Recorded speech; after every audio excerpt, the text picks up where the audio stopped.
స్వస్థపరచాడంటే ఇతను అని చెప్పి నేరస్తుల్లో రెండవ వాడు సత్యాన్ని గ్రహించాడు. ఆ సత్యాన్ని స్వీకరించాడు. ఏమని? అవును, ఇతను నిజమైన క్రీస్తు, అనేక మందిని స్వస్థపరచాడంట, ఇది నిజమే అయి ఉండొచ్చు అని చెప్పి నమ్మాడు, విశ్వసించాడు.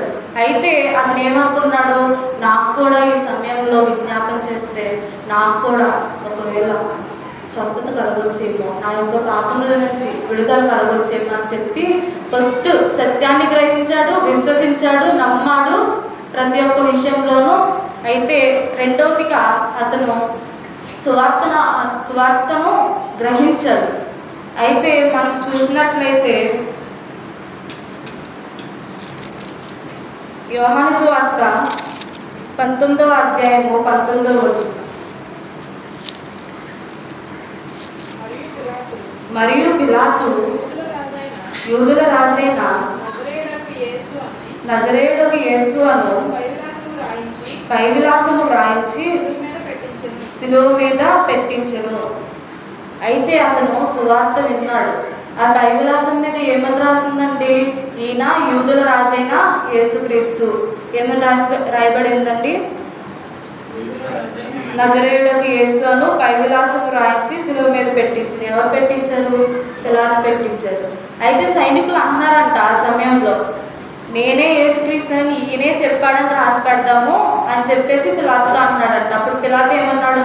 వద్దు, అలాగెందుకు రాస్తారు? అలాగొద్దు, ఈయనే యూదుల రాజైన యేసుక్రీస్తు అని ఈయనే చెప్పాడని రాస్తాం ఎందుకు? అలా రాయొద్దు, నేను చెప్పినట్టే రాయండి. ఆ పై విలాసం మీద ఏమని రాస్తారంటే యూదుల రాజైన నజరేయుడగు యేసు అని రాయండి. అది చదివాడు. రెండవ నేరస్తుడు చదివాడు. చదివి ఆ సువార్తను గ్రహించాడు. అయితే మనందరికీ తెలుసు కాదు, ఒక క్రిస్టియన్ అయ్యింది. క్రాస్ మీద 4 లెటర్స్ ఉంటాయి. ఏంటి 5 లెటర్స్? ఇన్రి, INRI అంటే ఏమై ఉండొచ్చు?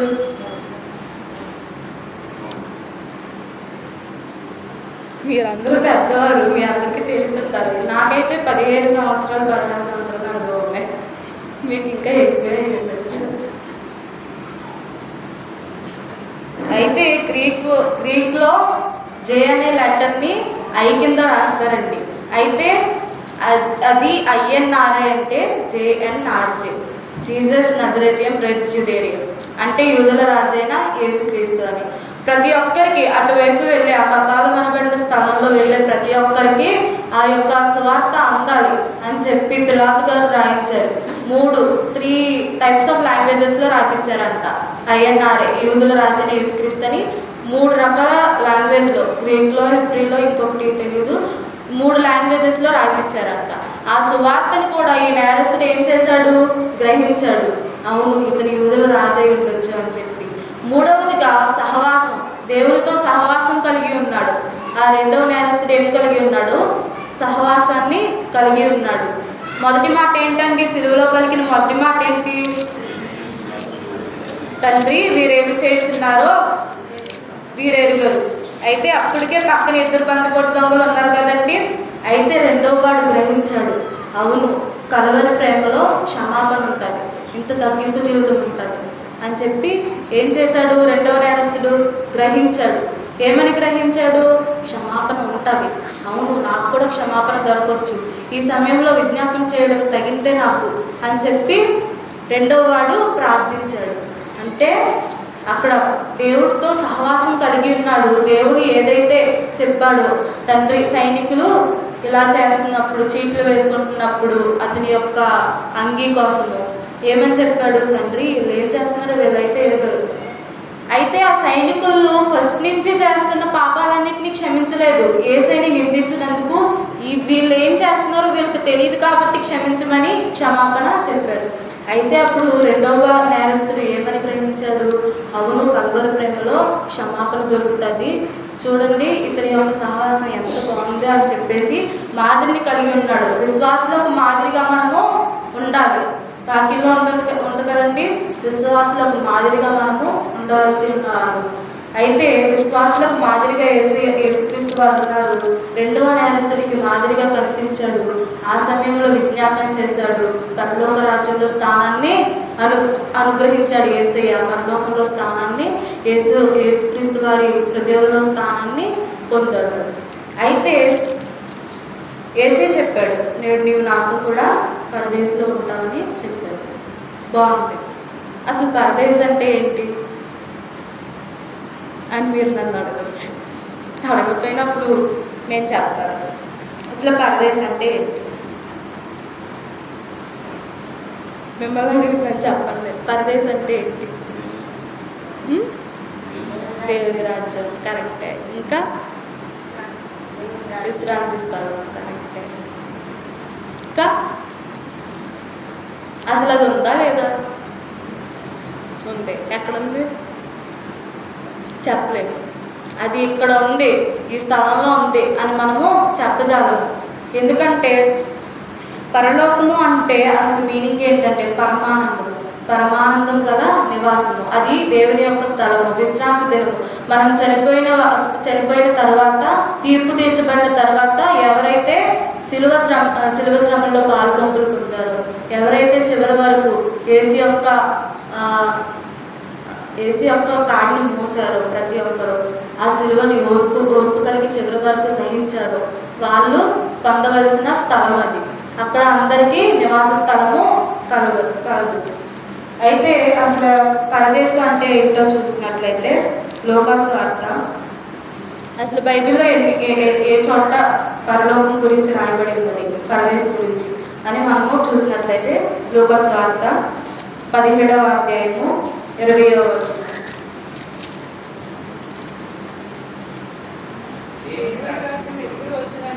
దేవుని రాజ్యం ఎప్పుడు వచ్చునని పరిసయ్యులు ఆయనను అడిగినప్పుడు ఆయన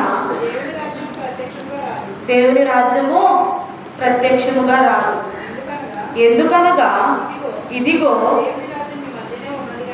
దేవుని రాజ్యము మీ మధ్యనే ఉన్నది కనుక,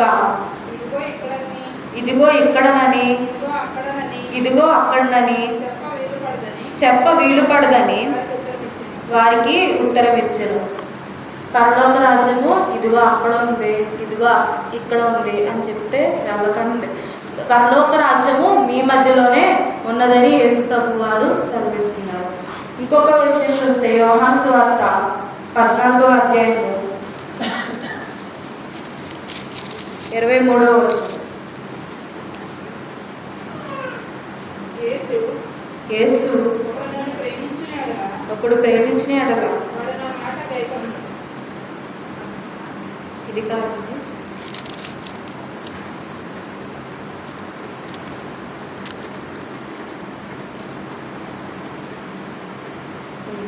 యోహాను సువార్త 14వ అధ్యాయము 2వ వచనము 3వ వచనం. నా తండ్రి ఇంట అనేక నివాస స్థలములు కలవు, లేని ఎడల మీతో చెప్పుదును. మీకు స్థలము సిద్ధపరచ వెలుచున్నాను. నేను వెళ్ళి మీకు స్థలము సిద్ధపరచిన ఎడల నేనుండు స్థలంలో మీరును ఉండులాగున మరలా వచ్చిన యొద్ద ఉండుటకు మిమ్మల్ని తీసుకొని పోదును. నేను వెళ్ళుచున్న స్థలమునకు మార్గం మీకు తెలియదని చెప్పాను. అందుకు దోమ ఏమని అడుగుతున్నాడండి, ప్రభువా ఎక్కడికి వెళ్తున్నావో మాకు తెలియదే అని అంటున్నాడు. అప్పుడు యేసుక్రీస్తు వారు ఏమని సమాధానం చెప్తున్నారండి, ఆ మార్గం ఎలాగ తెలియదని ఆయన అడిగి ఏసేమని చెప్తున్నాడు, నేనే మార్గమును సత్యమును జీవమునై ఉన్నానని యేసుక్రీస్తు వారు సెలవిస్తున్నారండి. అయితే యేసుక్రీస్తు వారు ఏమైనా సెలవిస్తున్నారంటే పరలోకము ఇక్కడ ఉంది అక్కడ ఉందని మనకు చెప్పజాలము. అక్కడ మనకు నివాస స్థలములు కలవు, అనేక నివాస స్థలములు కలవు. ఆయన వెళ్ళి ఒకవేళ లేకపోయినా నేను సిద్ధపరుస్తాను, నేను వెళ్ళి సిద్ధపరుస్తాను, మీరు నాతో కూడా కలిసి ఉండటానికి, పరమానంద నివాస స్థలంలో కలిసి ఉండటానికి నేను మీకు స్థలములను సిద్ధపరుస్తాను అని చెప్పి యేసుక్రీస్తు వారు సెలవిస్తున్నారండి. అయితే మనకి ఎగ్జాక్ట్గా చెప్పలేదు పరలోకం అంటే ఇది ఇలా ఉంటుంది అని. అంటే మొత్తం ఎంతైతే కావాల్సిందో మనకి, ఎంతైతే జ్ఞానం కావాలో, ఎంతైతే తెలియాలో అంత మటుకి ఈ బైబిల్ గ్రంథంలో మనకి రాసి పెట్టి ఉంచారండి. అంతకంటే ఎక్కువ రాస్తే ఒకవేళ మనం గ్రాంటెడ్గా తీసుకుంటామనేమో, అంతకంటే ఎక్కువ రాయలేదు. మనకి సరిపడా జ్ఞానాన్ని దేవుడు అనుగ్రహించి మన చేతిలో పెట్టి వెళ్ళారు. ప్రతి ఒక్కటి బోధించారు. ఉపమానం లేకుండా శిష్యులకు ఏదీనూ బోధించలేదు. ప్రతి ఒక్కటి పరలోక రాజ్యము డ్యూటీలను పట్టుకొని 5 కన్యలు ఉంటారు కదా, బుద్ధి కలిగిన 5 కన్యలు, వాళ్ళని పోలి ఉందని సెలవిస్తున్నాడు. ప్రతి ఒక్కటి ఉపమానము చెప్పే యేసుక్రీస్తు వారు బోధించారు. ఇప్పుడు మనం చూసినట్లయితే పరదేశంలో ఉంటాము, అంత నిత్య నివాస స్థలంలో ఉంటామని చెప్పి బందిపోటు దొంగతో 2వ బందిపోటు దొంగతో యేసుక్రీస్తు వారు చెప్పినట్టుగా మనందరము చూస్తున్నాము. లోకాసు వార్త 23వ అధ్యాయము మళ్ళీ మూల వాక్యాన్ని చదివినట్లయితే 23వ అధ్యాయము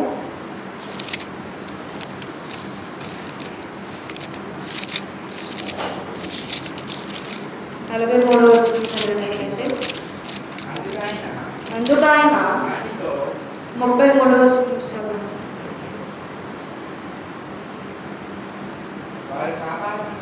వారు కపాలం అనబడిన స్థలంలో వచ్చినప్పుడు అక్కడ కుడివైపున ఒకరిని ఎడమవైపున ఒకరిని ఆ నేరస్తులను ఆయనతో కూడా సిలువ వేసిరి. యేసు, తండ్రి వీరేమి చేయుచున్నారో వీరు ఎరుగరు గనుక వీరిని క్షమించమని చెప్పారు. వారు ఆయన వస్త్రములు పంచుకుంటకై చీట్లు వేసిరి. ప్రజలు నిలువబడి చూచుచుండిరి. అధికారులను వీడు ఇతరులను రక్షించెను. వీడు దేవుడు ఏర్పరచుకున్న క్రీస్తు అయిన యెడల తను తాను రక్షించుకొనని అపహసించిరి. అంతటి సైనికులు ఆయన యొద్దకు వచ్చి ఆయనకు చిరకనిచ్చి, నీవు యూదుల రాజువైతే నిన్ను నీవే రక్షించుకొనమని ఆయనను అపహసించిరి. ఇతడు యూదుల రాజని పై విలాసము కూడా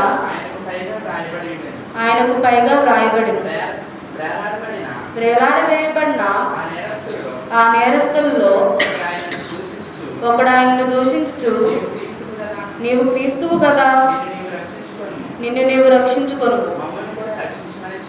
మమ్మను కూడా రక్షించమని చెప్పాను. అయితే రెండవ వాడు వాణ్ణి గద్దించి, నీవు ఇదే శిక్షావిధిలో ఉన్నావు కదా, దేవునికి భయపడవా? మనకైతే ఇది న్యాయమే, మనం చేసిన వాటికి తగిన ఫలం పొందుచున్నాము కదా, ఏ తప్పిదమును చేయలేదని చెప్పి ఆయనను చూచి, యేసు, నీవు నీ రాజ్యంలోనికి వచ్చినప్పుడు నన్ను జ్ఞాపకము చేసుకోమని. చాలండి. ఇక్కడ మనము గ్రహించవలసిన విషయం ఏంటంటే, ఆ రెండవ నేరస్తుని గురించి మనం నేర్చుకోవాల్సింది ఏంటంటే, ఫస్ట్ పశ్చాత్తాపడటం నేర్చుకోవాలి. అవును, నాకు ఇది తగిందే, నేను ఎన్నో పాపం చేశాను. మన పాపములను ఒప్పుకున్న వారిగా మనము ఉండాలి. ఎప్పుడైతే పాపంలో ఒప్పుకున్నామో అప్పుడే మనకు మారు మనసు కలుగుతుంది. మారు మనసు ఎప్పుడైతే పొందామో అప్పుడే మనకి దేవుని రాజ్యంలో స్థానం ఉంటుంది. రెండో వాడు ఏం చేశాడు? తనను తాను నిలదీసుకున్నాడు. అవును, నేను ఇది నిజమే, నేను పాపం చేశాను. తన యొక్క పాపంని ఒప్పుకున్నాడు. ఆ పాపంలో ఒప్పుకొని పశ్చాత్తాపడ్డాడు. మనకి మొదటిగా మనం మారు మనసు పొందాలంటే కావాల్సింది ఏంటండి? పశ్చాత్తాప హృదయం.